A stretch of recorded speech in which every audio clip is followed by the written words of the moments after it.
Maintenant que ceci est établi, il faut comprendre comment les super riches font pression sur le gouvernement pour lui extirper le plus de valeur possible. Les super riches s'enrichissent en exploitant le temps et l'énergie des pauvres, c'est ce qu'on appelle exploiter leur argent.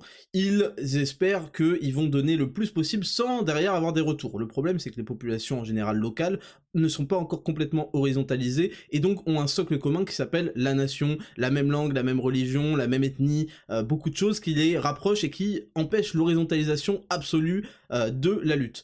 Donc, leur problème, et puis en plus les populations en général locales sont assez gourmandes, surtout quand elles sont occidentales, elles demandent en contrepartie des systèmes de santé, des systèmes de sécurité, blablabla. Bla bla bla. Ils font chier, ils demandent des syndicats, des trucs.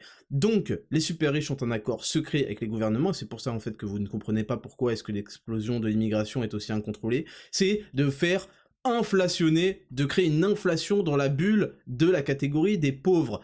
Le but des super riches, c'est que la catégorie pauvre soit la plus grosse possible pour créer une compétition au sein même des pauvres pour savoir desquels ils vont pouvoir l'exploiter le plus de valeur. Donc ils font venir des super pauvres, des extrêmes clochards de partout du monde. Ils facilitent leur arrivée. Il y a même des ONG qui leur permettent de venir avec des bateaux qui les facilitent. Pourquoi? Parce que ils vont créer une compétition à l'emploi, surtout dans l'emploi où on peut extirper le plus de valeur pour le moins de retour possible. C'est pour ça que vous avez des trucs de construction et des tas d'emplois qui sont au black et personne ne dit rien et tout le monde le sait. Il y a très peu de contrôle là-dessus et il y a des fortunes comme Bouygues qui se sont créées par exemple là-dessus.